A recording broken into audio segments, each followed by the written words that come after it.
Good afternoon. Welcome to Trade Live with IG on Wednesday, the 4th of February. He's back in town. Yes, we've got him. He's had a sleep and he's feeling better. Feeling good today, mate. Yeah, back on fire. I'm impressed. Yeah. It's a 24-hour thing. It's busy, man. Got lots going on. 24-hour off-piste flu, and we've got lots to talk about today. We do have lots to talk about. We're going to cover AMD. We're going to cover Uber numbers, not so Uber in this case. We're going to cover Novo Nordisk's woof.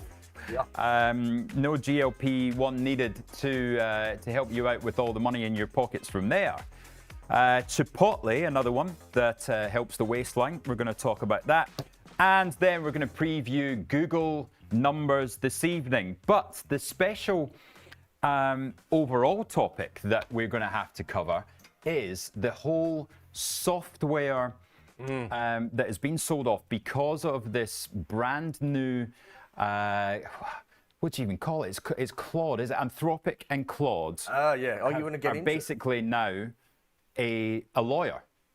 Yeah, well, there are a lot of things, right? So, I mean, it's one of these situations where technology, by the very definition of it, every decade or so we have a complete revolution in technology, and companies who previously had been bulletproof start to have question marks. Yep. Software has been through what is it, 2000, when software as a service started to hit our screens and as a growth theme.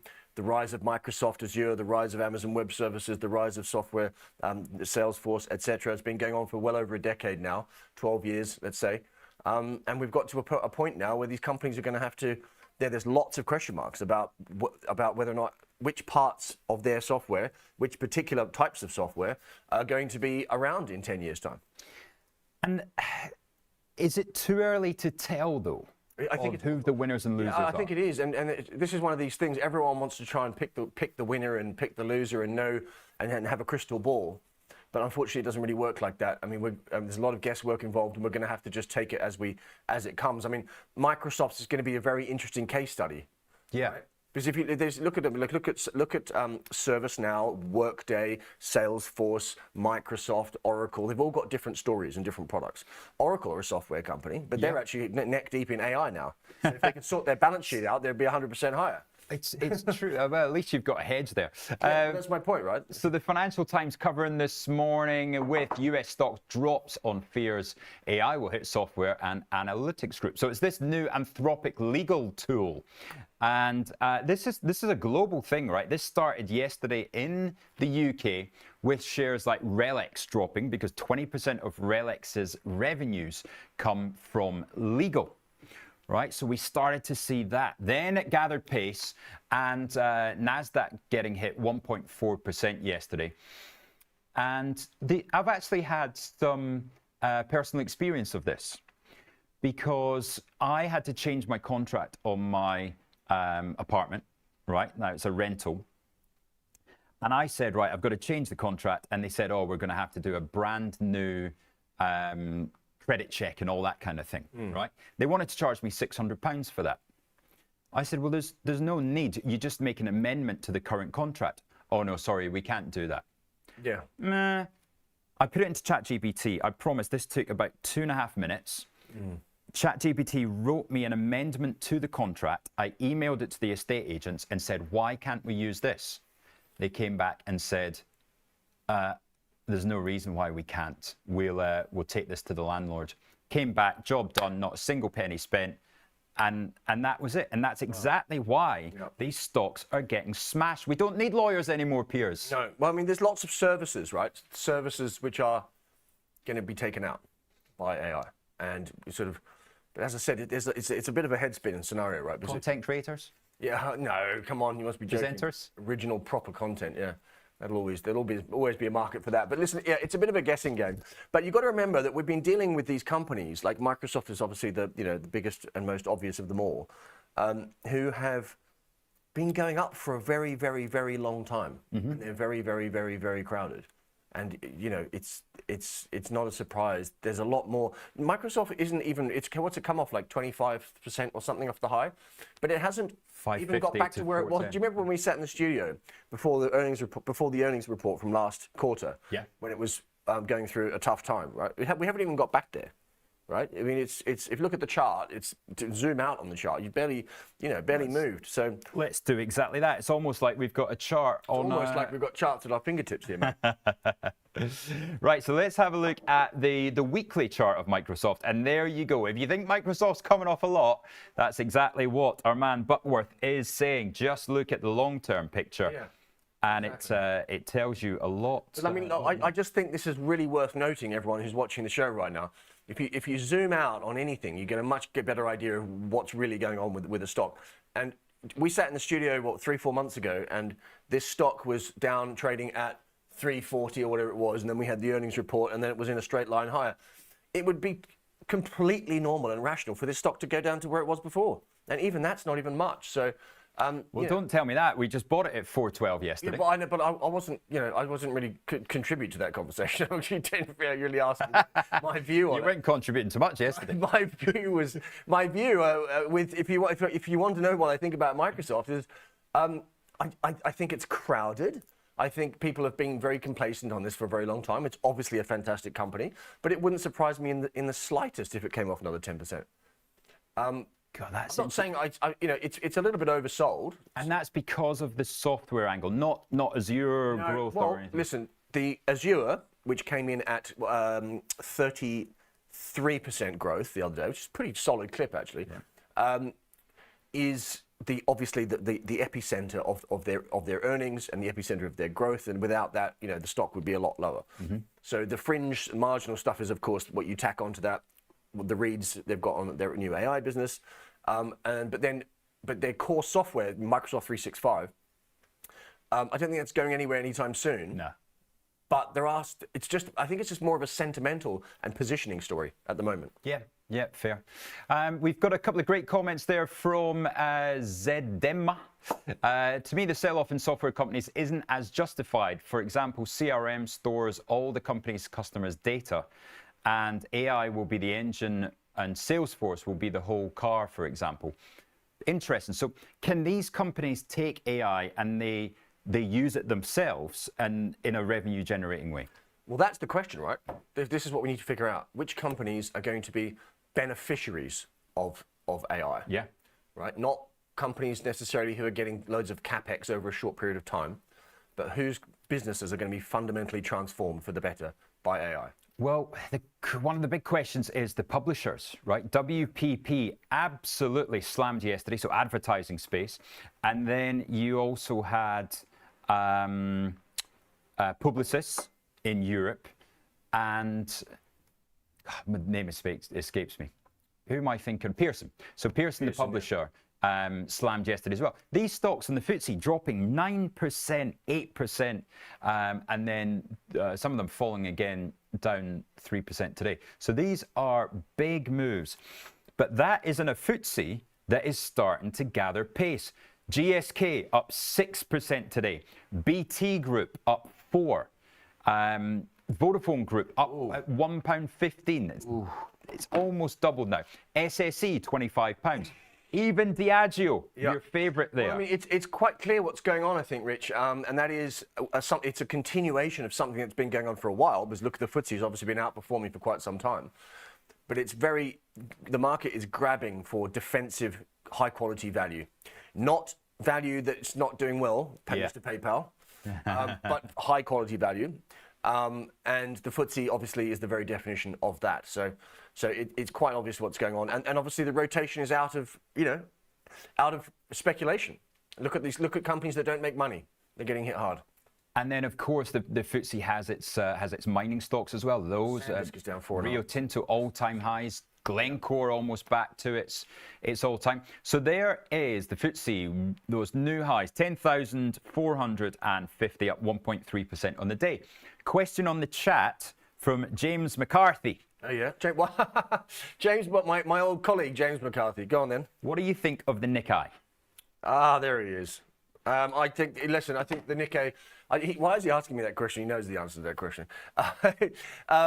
Listen, I think the Nikkei lives in a just like the Japanese macro lives in a completely different universe. We are going through Japan spent 20 years with no inflation and no growth. maybe it was 22, 2 decades. And now they don't. Now they're going through their first moment in the sunshine. And bearing in mind, guys, inflation is something that we try and control all around the world. But people who have no inflation or deflation, they desperately want some inflation, right? So they've finally got the inflation that they need. The currency continues to be a massive tailwind for them. But based on what we heard from the Prime Minister the other day, they've got no intention whatsoever of stepping in front of their currency. No. Amazing turnaround, right? And then the Americans also whoever made, I don't know whether that comment was bogus or not about them potentially helping them appreciate their currency. It sounded very strange when I heard that, but they completely walked that back. So the Americans are not going to help them, and it looks like the Prime Minister is happy to run this hot. So in that, and of course, from a positioning point of view, just think about this, guys. Think about how long we've been overweight America and underweight emerging markets, and Japan sort of lives over here. Yes, and the FTSE, so Nikkei, yeah, exactly. FTSE, it's value, the same right? trade. Here we go. FTSE, that's exactly right, Rich. The FTSE and the Japanese market and Hong Kong to a slightly lesser degree, these are the markets that are value, unloved, and still not overweight. So why do retail traders refuse to get involved? I don't know. This is the point. I just wish, and maybe we can help in our little way of trying to focus the attention away from speculative crap that doesn't make any money to high quality indexes that are unloved. Look at the chart for the Japanese index. Tell me if you can find a better chart than that. It looks beautiful, doesn't it? And I mean, So the the answer FTSE to is your not far question, off. James McCarthy, is I love Japan. There's probably more upside, but am I going to buy it today? Probably not. But So is it one to watch on a pullback then? yeah, listen, I think Japan's just and you've got to remember Japanese profit margins, right? These companies. Yeah. Do you know that in America, right, the average corporate profit margins are around 13%. These guys are at 19 to 25% profit margins, right? So very, very profitable companies. As I mentioned, they've got a big currency tailwind. I'll tell you what, admittedly, I do not know what the PE ratio is of the Nikkei. Yeah, I could tell you most of them. expensive, mate. Is it not? I don't. I need at this Start off there, please. Today, I don't know the answer. I think it's like 14 times, 15 times, something like that. Let's find out. Well, let's do a poll. No cheating out there. What do we think the PE ratio is of the Japanese Nikkei? Is it sub 14 times? Is it 15 to 17? Or is it above 17? Right, let's do that poll, and we'll see if there's a DVD prize or something you can win there. So yeah, we'll run that for the next 20 minutes. No cheating, no looking it up, and we're talking about. Should we do forward PE? Sure. We'll do forward PE. Right, there you go. Okay, I've just got the answer. Well, don't give it away then. All I said is I've got the answer. I tell you what, some of you guys are properly quick. We've already had 10 votes in there. Piers loves a FTSE stock. Dan Phillipson, there he is. Piers loves talking about the FTSE, not. Dan Phillipson spent a decade missing out on any investment gains whatsoever because he refused to accept that there was things called tech stocks in the world. Have you? Similar to my friend who's sitting right opposite me here. But you've got some of your old. I was going to say companions. I've got loads of my mates who are in this chat. In fact, the only two people who have asked any questions are very old friends of mine. Dan is Dan's an old soul, and you and him would get on in your investment community. But he's having a great time. We're both bearish. We're very bearish, and you just love your dividends and your boring FTSE companies. I am exactly, and that at last, those are the ones that you are being paid to own at last. It's the SSEs, it's the Vodafones, it's the maybe even Diageo is starting to get a break. A little bit of good news, and then the market would be itching to buy that thing. And then we look at this rubbish, this AMD that's down 9.5%. It's a terrible year so far for this stock. Walk us through what on earth happened in those results. Well, yeah, it's not a terrible year for the stock, right? The stock's up 250% this year.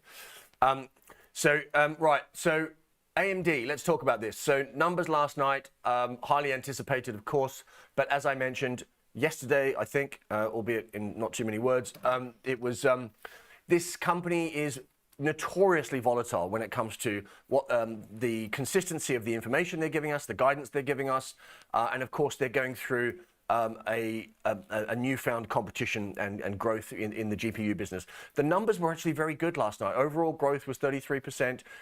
The AI data center business run by the Epic chip was 67%. Overall, the guidance for the next 5 years in the AI business was in the mid 60s. That title is total nonsense as far as I'm concerned. Dour.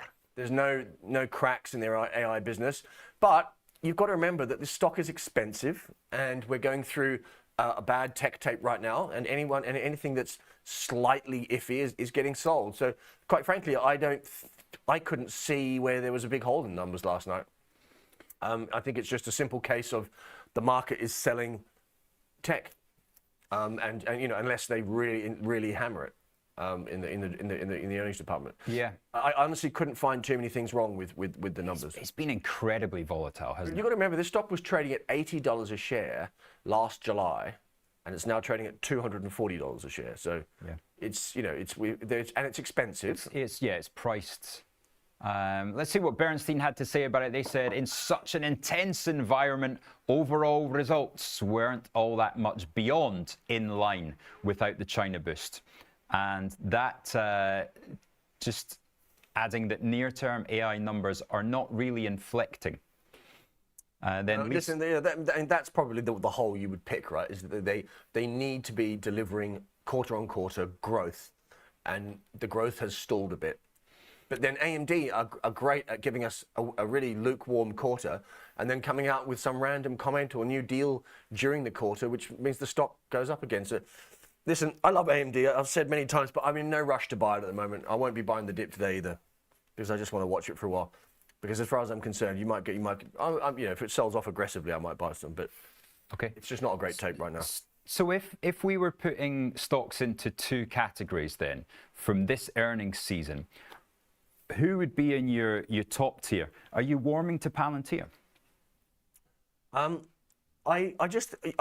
struggle because it's such a good company. It's quite obvious, right? They're generating a lot of free cash flow, which is very unusual for a company that's growing that fast.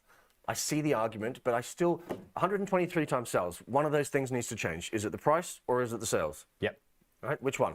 And how quickly? Or are they going to defy all the rules of the game and trade on 123 times sales for the rest of their life? By the way, I don't know the answer to that question. Who else would you put in the winners category of this set of earnings?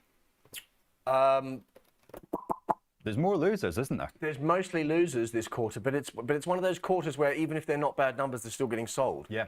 So, but Eli Lilly, okay, very good set of numbers, and they quite clearly stamped their authority over the weight loss game once again, because they came 24 hours after Novo came out and told us they were doing 14% less, negative 14% revenue growth. It was like a big ouch, quite frankly. But I think that was a kitchen sink for them, though. But nonetheless, I dodged the numbers on purpose because it's obviously going through a tough time. But Eli Lilly it's about to break out. Well, the thing that's astonishing about this stock is that Martin Malone, he's a macro guy, but he loved this stock and about 3 years ago. But this stock's been going up aggressively for like 3 years now or more. Yeah. And it's still killing it with high expectations. So, to answer your question about which stocks have gone up, held on to their levels impressively, this stands out. What would you rather own for the next 6 months, Lilly or Novo? From this level, 100% Novo, because they've just got a massive amount of bad news out the way there.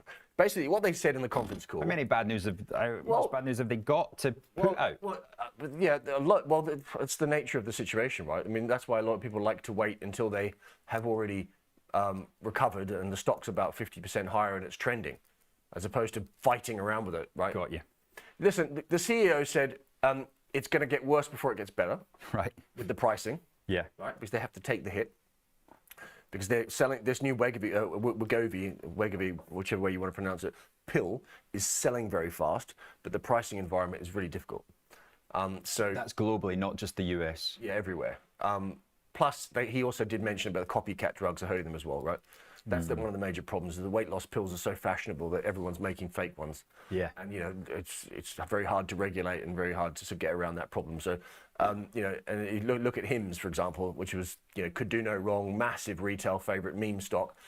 It was trading at $67 a share. It's trading at what, 25 now? No bid. Anyway, so listen, it's a tough space. Lily's winning, obviously. But I'm going to start again. I didn't have a position on Novo. I bought one clip this morning. Did you? 5,000 shares. I bought at 302. What happened to the 3-day rule? 3-day rule, yeah, but I'm still abiding by it because I've got to buy 15,000 shares. And I bought one. It was down 18%, and that's a lot. Yeah. So I'll buy one clip today, one clip probably tomorrow, and the next day. It's my rule, so I can bend it as much as you want, mate. It's my rule. I'll tell you when I'm going to use it. Exactly. Classic. Uber. I'm sorry. Yeah. What the hell has happened here? Well, yeah. Look at the jib. It's unch. Sorry, what? It's rallied. It's rallied. Oh my God, that was down 9. That's brutal. But they must have said something on the call, though, mate. Did they have the call this morning? What did I say to you out there? I said I want to buy this. Yeah. Well, why didn't I just buy it? Well, woulda, coulda, shoulda. But there we go. We need to They've really reversed their position on this, haven't We've they? been sitting in the room whilst that's happened. So I'd like to know. No, hang on. That started at 12 o'clock. Yeah, numbers out at 12. I looked at that when I got here at 12:20, and it was. I'm confused. Anyway, whatever. So they've obviously. It's all about margins, right? They essentially said that the top line was around 20%, but they've got a lot of these initiatives in place where they're trying to keep their growth by putting in place some affordable options and alternative pricing structures, which has hit their margins. Yeah. And that's why the stock was down 9. But is that real? That's actually just rallied back, is it? Yeah, to green now. Right, so they have published prepared remarks from the earnings call. Dara, it's always tough to say, isn't it? Khosrowshahi. They've got a new CFO as well. The event highlighted another record-breaking quarter for the company, with Uber achieving 15 billion annual trip run rate. And gross bookings growing 22%, making Q2 the second consecutive quarter of acceleration, like what they've done there to get that, because they're involved in cars. There he is. And they've taken over guidance expectations. However, where is the guidance? Because clearly the guidance is... Something's happened. Yeah. Or it was just, or the machines read it wrong in the first place. Yeah, that's also possible. It was down for a good hour and a half, though. Yeah. These healthy and consistent top-line trends, combined with continued cost discipline, translated into a record full-year results, 8.7 billion in adjusted EBITDA, and nearly 10 billion in free cash flow. Yeah, nice. That's a missed opportunity, I think. That one being down to where it was. That's a shame, but yeah, it is what it is. Mind you, they're still only at 77. Yeah. I wouldn't touch it right now. I think let it open and see what happens. Silvers can't help itself, can it? Ooh. I'm tempted. Right, let's watch that one on the open then. That is frustrating. Talking about the open, we've got about 6 minutes. We'll have a very quick 1-minute break, and we'll be back with you for the opening bell on the New York Stock Exchange. We'll see you then.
Hello, we are back. So we got about 2 minutes to the open. So we're going to talk about the poll today. 42% of you were very, very close, saying above 17.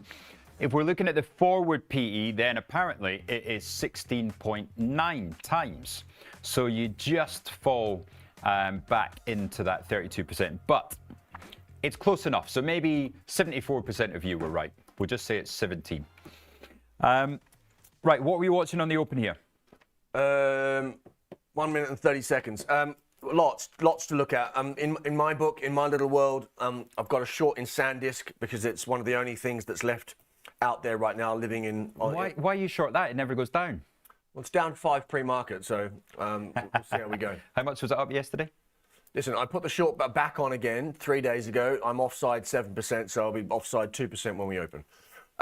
Listen, why am I doing that? Because this is the only one that's left. In the Micron rolled over yesterday, 4.5%. Did it? SMH is rolling over. This is the final piece of the rollover puzzle. It's just a trade. It's ridiculously overbought, and I'm doing that. So Pan American Silver, I'm long.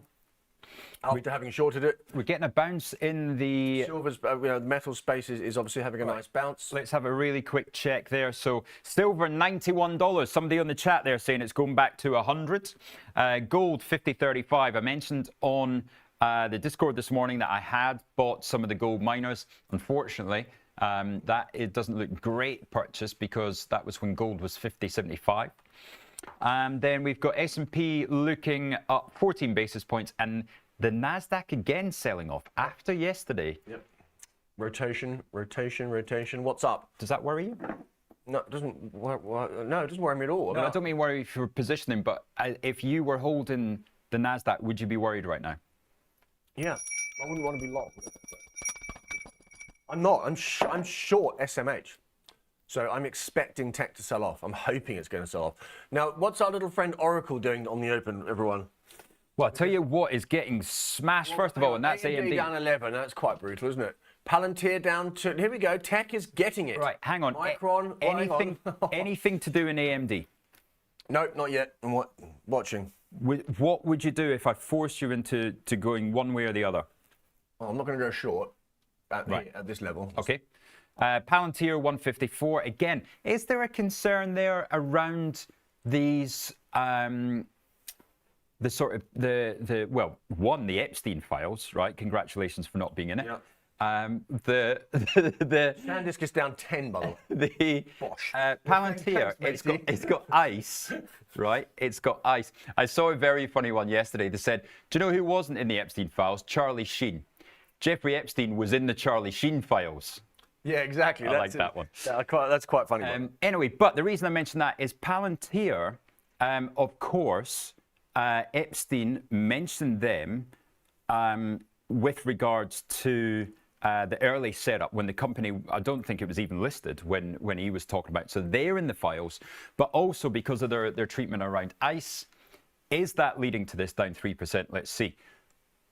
Micron down 4.5%. Yeah, mate, it's beautiful. SanDisk is down 10%. Go, baby, go.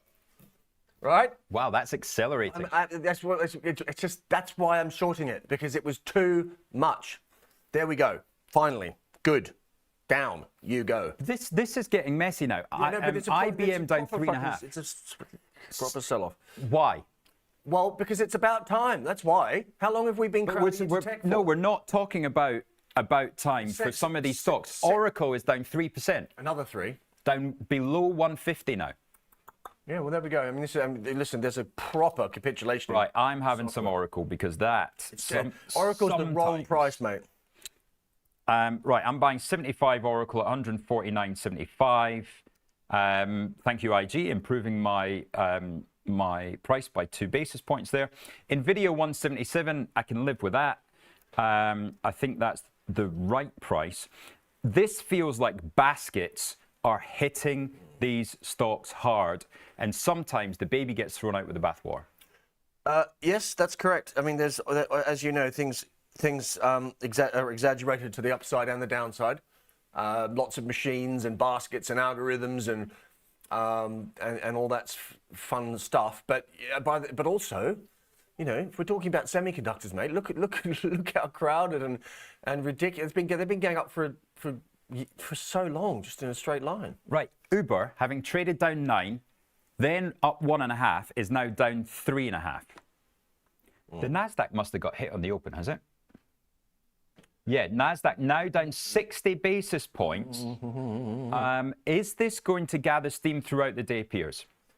Well, it depends what you mean by that, because I'm covering my position in SanDisk, by the way. I'm just going to take that. So take the 10%.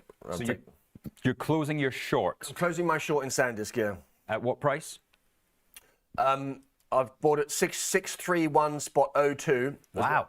I was trading it whilst I was talking to you. Well done. I bought 1,000 shares. I'm going to have 500 more to buy, so my average will be slightly higher than that. So I think I'm already 2% on side. Jeez, I tell you, one we've got to look at is strategy, because I see Bitcoin has been smashed again, is now 74,600. We had the management team from Smarter Web Company in today talking about the long-term attributes of Bitcoin. That is going to come to you, I think, tomorrow or the next few days. We're going to get that onto the IG YouTube. So subscribe. If you're there just now, you're not subscribed, please subscribe to the IG YouTube, and you'll get that interview, because Andrew Webley is going to be sitting next to Michael Saylor in Las Vegas in 4 weeks' time. And the two of them have a lot of communication because, of course, their company is very similar, SWC without the leverage. But strategy now at 128, they're losing money on all the Bitcoin they've bought. Correct. And they're diluting their shareholders. So it's a messy, messy situation. But one that I must admit I find quite amusing to watch. Why is that? Because I'm just not involved. I find... Is he a genius, Saylor? Well, no. What's he done that's so clever? He just bought a part of, leveraged up his balance sheet and bought a whole pile of Bitcoin that then collapsed. How's that genius? Well, maybe he's going to turn out to be a genius in 10 years' time. I don't know. All I know is that I have no idea whether Bitcoin goes to 0 or 10,000. Sorry, or 1 million, 100,000, whatever. I don't have a clue. Well, if I was going to give you the option of 2 hats. Yeah.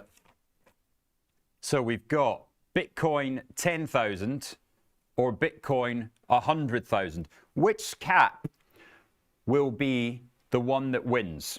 What do you think? Let's go on to the, well, you're clearly in the 10,000 camp. What are we doing here? No, well, I don't know, man. I don't know whether, I just don't know where it's going. I'll wear this one, though, because I think it's funny if it goes to 10,000. So where is Bitcoin going? Is it going to 10,000 or 100,000? What one does it touch first? That is your second poll of the day there. 10,000 or 100,000. Phil, producer Phil, maybe use a comma there so people can see the difference between the two. Right, so strategy, trading 130.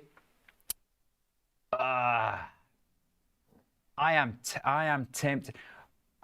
Right, I tell you what, I'm going to put a order in there. So using the IG system here, we had some feedback from one of you that wanted a kind of a clearer way from A to Z of how do you actually put an order in, right? So you see, I have to click on whether I want to buy or sell. So that's going on to the blue. It highlights. Obviously, red is a sell. So we're clicking on that. I'd want to buy. Let me see. You can see the notional. It tells me the notional. I want to buy $7,500. So that's going to be around 62. Well, $8,000 worth, 62 shares. And what price level do I want to buy? I'm going to go for 125, so $125. That's good till cancelled. And you can see at the bottom that's going to take a margin. So on the CFD account, you have to pay the margin. I don't pay the full 8,000. Sorry to interrupt you. Uber's down 5% again. Okay, well that's another one I'm going to put an order in for. Do you think I'm wrong picking stuff up here? Do you think I should be hedging everything I buy? I think that you need to be very careful buying tech. I'm short tech. We're not doing the same thing. I bought Oracle. Yeah. I'm long Oracle, but that's because it's a special situation. But my biggest, I was short $2 million worth of tech versus a long of 500. Put that into terms, because of course that's not your own money we're talking about for the first Sorry, time. this is for a book that I run for a hedge fund. But the point being is this: everyone's so focused, and this is something that I'm never going to stop going on about this. Yes, I'm long Oracle, okay, but I could not care less what's going on with that stock today because I'm short over $1 million of SanDisk, which I've just covered, which is down almost 10%, and my SMH short as well, which is, if you add them up, they're at $2.3 million versus a long of 500. So I'm much shorter than I am long. So you're net short. I'm net short tech. So in theory, your portfolio is skewed towards the market going lower, which it looks like a decent shake. Now, let's get those prices back up for you. What is happening? You see Uber down there, down 4.6%. A lot of volatility around the stock on these earnings numbers. It's been down 9, it's been up 1.5, now it's down 5. 72.50 is where I want to buy some of those. That is for a longer term hold. Oh, wow, look at that. That I've been looking to put on. So, Silver. She's just had a little hit. 72.50, I am looking to buy 150 shares of Uber. If I get that this evening, I'll be very happy because it's one I've wanted to buy for a while. Talk to me on silver. Yeah, I mean, listen, I'm still of the mind that silver is. I don't think silver's going straight back up, going up in a straight line again now. I think that game's over. Mm-hmm. I think that Why? Because I think that there's been a wake-up call to the people who are taking all this excessive leverage, right? What are the reasons why silver just did what it did? A bunch of exchanges stopped taking orders. The Chinese, there was a whole bunch of media articles about how much leverage was in the system, and suddenly, and margin requirements went up yet again. And of course, we had that excuse, if you will, of Kevin Walsh being appointed, who's an inflation hawk. It was a catalyst. It was a catalyst. It was a thing, right? Is it amazing? It's the market's always trying to grab for some excuse, but there were like 3 or 4 things going on at the same time. I can't say what I was about to say. It was involved with what it takes to burst a bubble. Just the old pinprick. Exactly right. But the point is this: there was excessive, extreme levels of greed and leverage, and that always ends the same way. So, is silver going to return to the price action that we were seeing 2 weeks ago? In my opinion, no. I think it's going to be chopping around like this for a bit, trying to find its feet, and it's probably still too high, right? I mean, it was at 25 a year ago, and it's hard to tell, really, to be honest with you. Yeah, there's no way of valuing. It's impossible to know. The supply, you're a metals expert, so you know exactly what I'm talking about here. You apply an average future expected price to try and come up with some value. It's very hard to come up with a real value, right? Really interesting chart, though, isn't it? Since it is interesting, and I think that there's going to be a lot of. I think the retail world has had a little bit of a little bit of a smack on the bottom. I mean, it was 50% off the high in 2 days. Yeah, that's a big move, right? And it probably hurt a lot of people and probably made them think, hang on a sec, maybe these things don't only go up. Yes, because there was no bid at all for a moment there, right? So, I think volatility is here to stay, which is nice. Look at Eli Lilly. Look at those names, by the way, that are leading the market. This is it. Home Depot, General Motors, United Airlines, Citigroup, 3M, Apple, Nike, Merck, Eli Lilly, just high quality, safe, proper companies. Every single one of those companies is a real proper company. Not a single one of those is expensive or a crazy retail name. So is this just machines then? Yeah, mate, listen, isn't it all machines? These days, that's what you've got to keep reminding yourself of, that the amount of humans that are participating in this tape on a day-to-day basis, minimal. Professional humans, is minimal, right? I would say less than 10%. That's also a big part of the silver excessive move, absolutely, and gold. right? And then you've got to keep reminding yourself of that.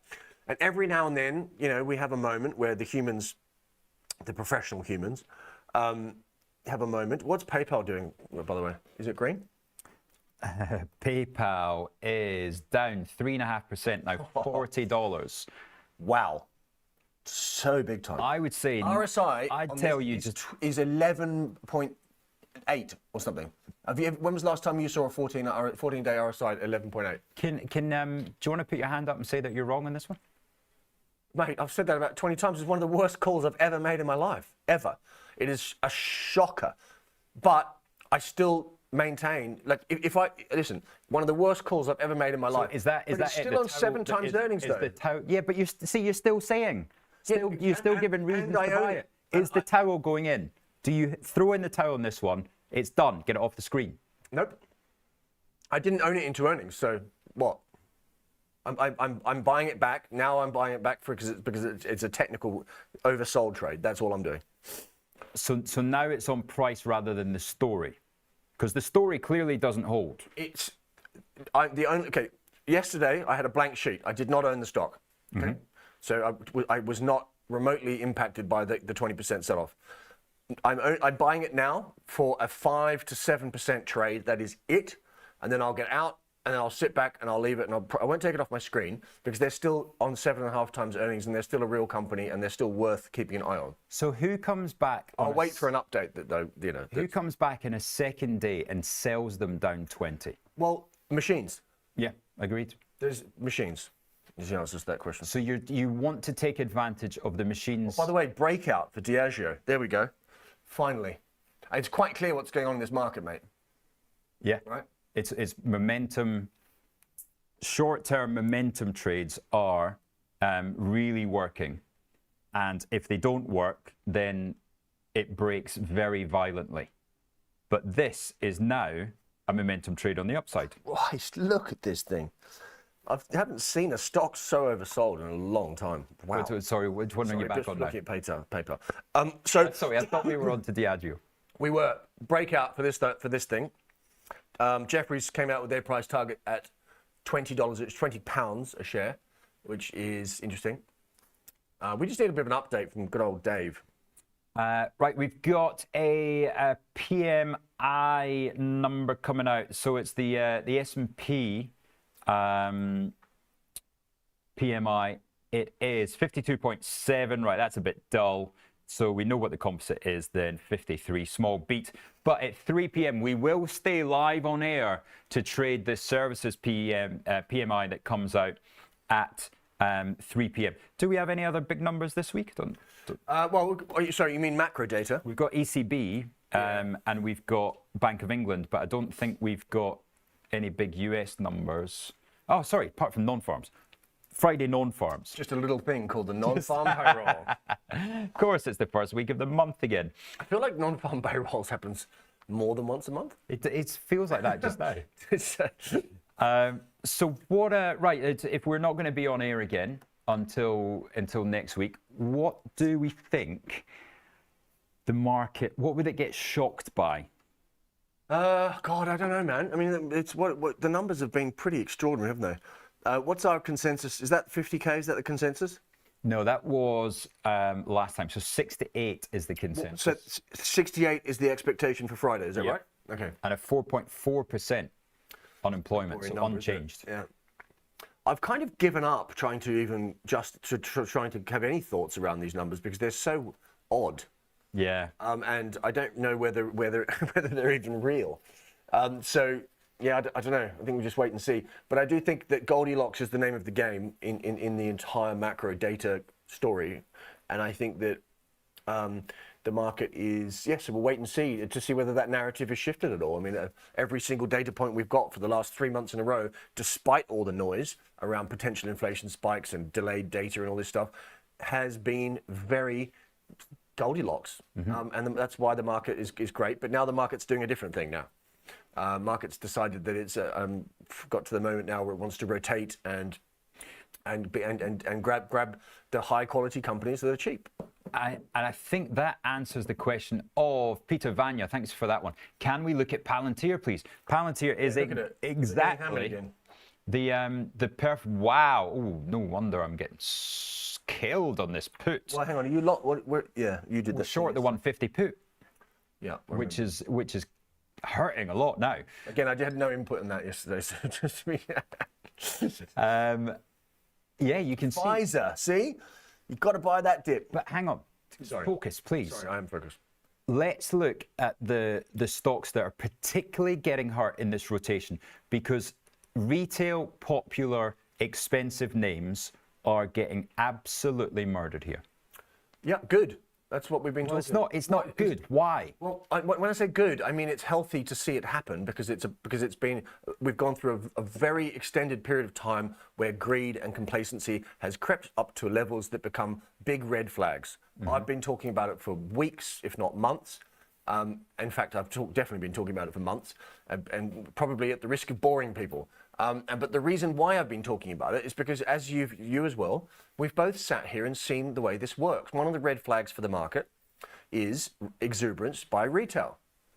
It's every single time you see TikTok pages saying silver to the moon, Ondas to the moon, everything to the moon. Yeah. That's when the confidence gets so high that these people, their muscle memories only can remember gains, and they can only remember charts going higher. Valuations have gone well beyond anything that makes any sense at all, and it's a red flag. Because valuations don't mean anything to these people. They don't care. Frankly, they don't know how to work out a valuation. I don't think most of them have well, there's lots of different levels of skill sets and experience, but I think in general they don't care about at all about the price you're paying for the stock. They care about the narrative, and they care about the exciting bits of the potential excitement, and that's great. And some of them might win, some of them might lose, but when the market decides to separate the real companies from the ones that make, then it doesn't happen very often these days, does it? Does a good set of Google numbers tonight stop this? Stop the sell-off? No, no. Well, Google's the very definition of high quality, so I mean they'll just go up 8% or something. Yeah, but would that turn? Are you suggesting that a good set of numbers would change the sentiment back to risk-taking in high speculative growth stocks? No, I don't think so. Not necessarily highly speculative growth stocks, but the market as a whole. If the Nasdaq's up 1, right, then does it stop the rot? No, I don't think so at all. Because I think Google is one of the only high-quality tech stocks that you can seek refuge in, along with Apple and a few others. So if they beat tonight, it'll just reinforce that narrative, and people will grab for that. What's Apple doing? Chart up on Alphabet, please. So it's been absolutely relentless, hasn't it? Look at the Google chart here. What do you think going into tonight? Is that? Google, yeah, again, I did a TikTok on this earlier. It's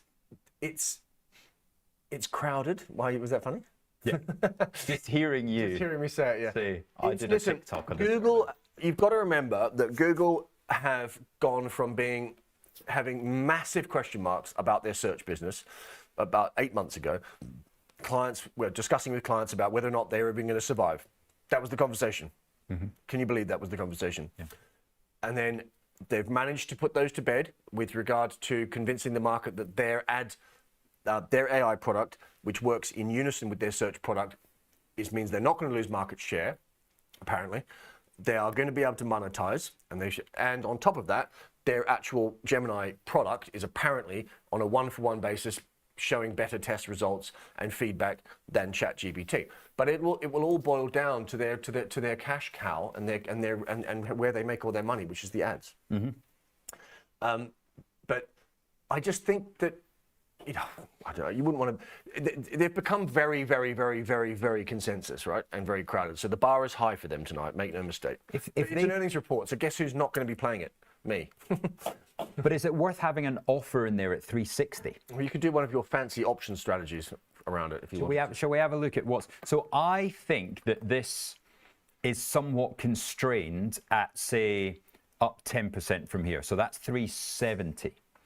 Right, just a touch above. So if we go on the IG platform to Alphabet, here we go. So the daily, of course, that would be today, so that would be too soon. The 6th of February expiry, you can see here. I'm saying I don't think they're going to go above 372.5 on numbers. Can you see them up 10? I could, but they would have to really smash their numbers, mate. They would have to have the best earnings report to be up 10. But do you know what? Going back to the point I was making before, the market is grabbing for high quality now. So just similar to the way Eli Lilly is very high quality, right? If they do beat, it could be the move to the upside might be exaggerated as a result of the rotation we're seeing. So I could see a 7 to 10% move if they had but it's going to be a low probability event. Right, you give me a trade idea then. So I am going to buy one of the 360 calls, right? So I am buying the right to go long at 360. I'm going to buy one of those. And then I am going to go and sell the 375s. I'm going to sell 3 of those. Now, you maths geniuses out there will see that I'm trying to offset the cost, right? So I'm spending $350 buying the 360 puts, and I'm receiving $309 from selling the 375s. This is risky, of course, because if they go up through 375, then my profit, $15 of profit, disintegrates relatively quickly. And my break even would be $7.50, i.e. $15 divided by 2, $7.50 above 375, so 382.5. I would be in trouble, but I don't think they're going to go above 382. Yeah, I think that's fair. So we want them to go up, but as Goldilocks is your favorite, Goldilocks is my favorite certainly, then we're looking for them to finish the week between 360 and 375. Right, we got 5 minutes until the ISM. MCI. Yeah, we didn't talk about that. I think we probably need to. I'll tell you why. These guys are only in the spicy speculative camp because the retail love them, but they are one of the only companies that are growing triple digits that have 14 times earnings. Right? It's worth a mention. They've obviously been put on the SH1 on the naughty boy list because of the SEC investigation into their accounting practices. But that's kind of been sad. Listen, it's when a company's investigated by the SEC and they're flagged, it's always a tricky one from that moment onwards. However, a lot of time has passed. They've managed to satisfy them with their accounting. And their numbers were pretty good, right? And you've got to remember these guys are involved in the cooling systems and servers, so they're really, really right in the epicenter of the data center where you want to be, the AI data center. But as I said, the thing that stands out to me with this company is the fact that it's trading on 14 times forward earnings, and you believe those 100% revenue growth, which is pretty. I don't know another company like that. Right, it's very unusual to have a price-earnings ratio below 20 when you've got 100% revenue growth. High risk, though, right? Listen. Any company that's been investigated previously by the SEC and had massive gap downs is always going to come with a health warning. Right, our poll was, where do we think that Bitcoin goes? It is, look at that. That is a really interesting result. 51% of you think it goes higher.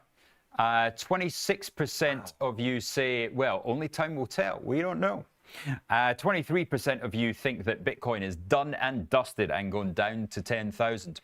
Interesting that we see such interest in stocks, but clearly 50% of the people involved in watching this show are not fans of Bitcoin or just don't care. I love that. Good. There we go. Right, this day's not getting any quicker for me, is it? People, admittedly, mate. Right, what have we got here? Personally, okay. Yeah, I mean, Palantir is what an educational moment, guys. Okay, those who are watching the show right now, it's yeah, that's what's hurting. If the market decides it wants to get rid of expensive stuff, it'll, which is very rare, I might add, it'll just do it. Yeah. Minus 9% today after all that chat yesterday. And why can Palantir be down 9%, guys, after a great earnings report? This is actually probably the only day that I've been speaking publicly or social media or on this show about markets where you can finally point to it and say that's why this is a scary stock and expensive. There's no way on earth that a cheap, high-quality company would be down 9%. Just got my Uber. This market is really for sale there. Is it getting hit? Yeah. We got our Uber at 72.48, buying $10,000, 150 shares, 72.48. So a reminder, whoa, this is, as I said, do I have to start hedging some of these long positions that I mean, what, do we not have the NASDAQ short, mate? Didn't we have a NASDAQ short on there? No, because we're long Microsoft, right, down 25% from highs. Oracle down 55% from highs, and Uber now down 25% from highs. So I mean, I feel a lot safer when I've got my QQQ short on. It's like my warm blanket that I have wrapped around me at all times in this kind of market. Whenever. Yeah. No, it doesn't cost you much to have it on. That's the thing, right? Because if the market rallies, you'll still make money. So I don't know. Listen, it's all just a bit heavy, right? It's all just a little bit, like we've got to that moment where. But I also come at this from having 60% cash in my ISA pension, that kind of thing. So I kind of really hope that the NASDAQ sells off, because I'm not involved there. So that's we're talking quality names there with decent stories, Uber, Oracle, and Microsoft. If you're getting hurt in those, then things aren't great, right? And then the 40% I do have in my ISA is stocks like SSE, Vodafone, Diageo, GlaxoSmithKline. Speaking of which, great day today, up 7% on numbers. So just remember, there are stories elsewhere. If you feel like you've been in a tumble dryer with stocks like Palantir, then don't forget that you can fall asleep a lot easier being long things like GlaxoSmithKline and SSE. Wow, right. Oracle's down 5%. We've got the services ISM PMI coming out right as we speak, and it is slightly boring. 53.8 against 53.5 expected, and employment bit low on the employment number, 50.3 versus 52.3. I mean, ISM services, I get a big yawn going on. But it's not great though, because prices paid. Prices is higher as well. What is it? I find this. Sorry to be a pain. This is I the find real this page really hard to. I know that's because you don't use it. So I don't. But where's the consensus number on that page versus the actual number? This is the consensus number, and the actual number is 51.7. Is that right? Is that right? No, that's last month's. So this is the actual here. Okay. The actual numbers. Yeah. The actual number for ISM services is 53.1. Yes. Okay. That's the new orders. Got it. So not really anything to see here then. Well, it is, because employment is lower and prices are higher. So, not an ideal situation. Let's see how the market's taking it. It is relatively boring overall. I don't think it's going to have helped the market, and certainly not helping my P&L. But we've got, NASDAQ going through the lows, down 1.2%. So it's even the S&P 500 is now down 30 basis points on a day that the FTSE 100 is up 1.6. There we go. I mean, you can't everything. More clearly see what the market's doing, can you? Gosh, some of these moves are extreme. They are, aren't they? Palantir's down 10%. Right? I've just got my strategy as well. Market has decided to get rid of expensive stocks today. So which means that Bitcoin. By the way, anyone who's watching, clearly I completely messed up my timing on Palantir, but this is exactly what I've been talking about, right? Dan Ives and everyone else chasing each other, saying upgrading their numbers every day. That's all well and good until the market decides that it's going to pay attention to the price tag. Yeah. Yep. Good stuff. Right. Hard to know when that moment's going to be. That is us. A big shout out to Drisky. Drisky watching his daughter's netball match, but also tuning in as well. God, it's a bit harsh, isn't it? Pretending to watch your daughter's netball match and watching us. Yeah. Instead. Right, let us know how you're getting on in the Discord chats. But thank you very much for joining us today. Be good enough to give us a like and subscribe. And we shall see you next week, Tuesday, 2 p.m. Yeah, thanks, guys. Thank you for watching, and we'll try and do it all again next week. Have a wonderful weekend. Peace.